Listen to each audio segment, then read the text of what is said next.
today. And you guessed it, the second step is to discover thyself. Not as easy as it sounds if you've actually done some of this work. I've done a lot of it, and I do a lot of it with all of the women that I work with. And it can be quite emotional, and it can be quite difficult because there are a lot of blocks in the way. And I've discovered that through the deep diving sessions that I've done with so many of my female clients. So I want to start by asking you, you need to dig deep and look at who you are without turning to the security of what you do. And what I mean by that is we all have the security of what you do. So if they say, Tracey, you know, what do you do? Who are you? You know, I might turn to, I'm an accountant and financial planner. Well, that's great, but that's what I do. That's my toolbox. That's my skill set. It doesn't define who I am at my core as a human being, as a person. So many times we do run to that security and put up the armor. But if we don't do the hard work, and if we don't dig deep into finding out who we truly are, how are we ever going to move forward and reach ultimate happiness and fulfillment? And how are we ever going to achieve the financial freedom and the independence and strength that we're looking for as women today in the 21st century? So who are you at your core without the security of what you do? Can you define that?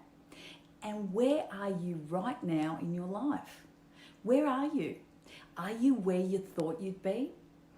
I watched a video quite some time ago that Tony Robbins spoke about this very topic. And he basically said, and it really stuck with me, because he basically said, you know, when we're growing up, we create these images, we create this expectation, this blueprint, if you like, in our minds of where we think we should be and how our lives should play out. And then we look at where we are down the track as we get older in our lives. And if where we are in the here and now doesn't match that picture, it creates an immense amount of distress, lack of fulfillment, and wondering what the hell went wrong. And I thought, how incredibly powerful was that in the way that he explained that? So I want to pass that on to you. Does it look like where you are now? Does it look like where you should be? Are you meeting that picture in your mind? Is the expectation alive and real, or is it just so skewed and this is why you're feeling that niggling in your gut that something's not quite right?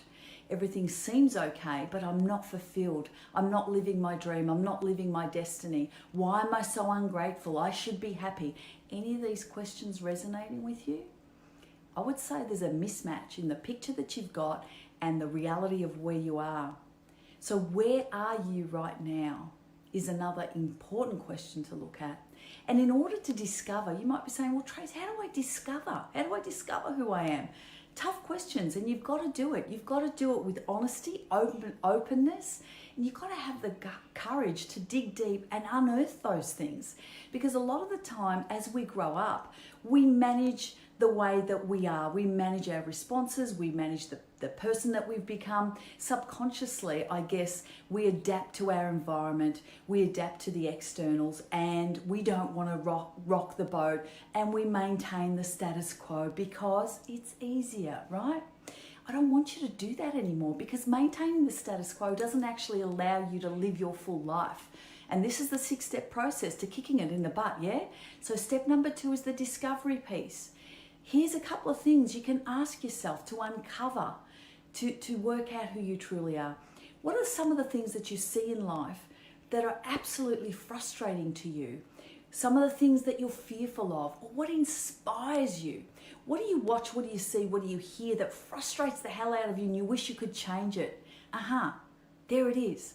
There's a little hint of what you're passionate about the things that you want to change in the world. There's a little hint that tells you where your true belief system is and what frustrates you.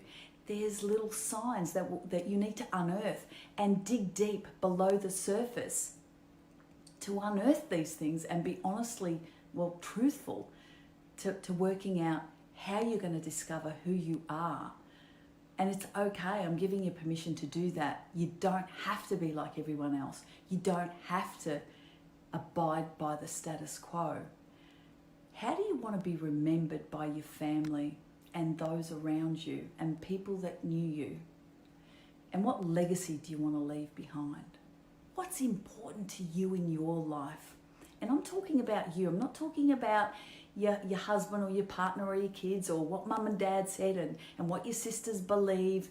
So many times we are constantly influenced by those around us and what we see and what we hear, and we feel like if we're not like that, there must be something wrong with us. Nothing can be further from the truth.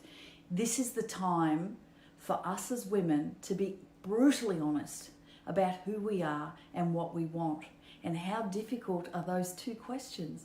You'd think that as you grow up and get older and get immersed in life and find your profession, whatever you do in life, and once you get married and have kids and however your life plays out, you'd think by some stage that you'd know who the hell you are, but not necessarily. I've found with the women that I work with, so much of the time we have molded ourselves to make sure that we're being good girls, doing the right thing, not rocking the boat, keeping everyone happy, but maybe we're not happy ourselves. Have you ever asked yourself that question? Is it time to step back? I'm getting goosebumps. Is it time to step back? It is. And have a look and ask yourself, who am I at my core? What makes me tick? And what the hell do I want from life? What is it that I want? Because if you can answer those two questions, and this is part of my program, I'm throwing it out there. My program digs even deeper than this. These are just little snippets of what you can expect. But it's so important to get the thought juices going and thinking about these things and allowing ourselves the permission to do so. Discover thyself. Nothing could be more satisfying and nothing could be more validating to actually sit in your own space and say, yeah, that's who I am. That's exactly who I am, and remain in that conviction as women of the 21st century. You see, we have been given the type of freedom that only our mothers and grandmothers could dream about. But with that freedom, I keep saying, comes responsibility. You can't just have that freedom and then expect everybody else to look after you financially. We've got to look after ourselves. It's time to step up the pace and tick the last box that hasn't been ticked. There is that myth, and I'm dispelling that myth once and for all. We are super capable, and we can do this, and we've got this.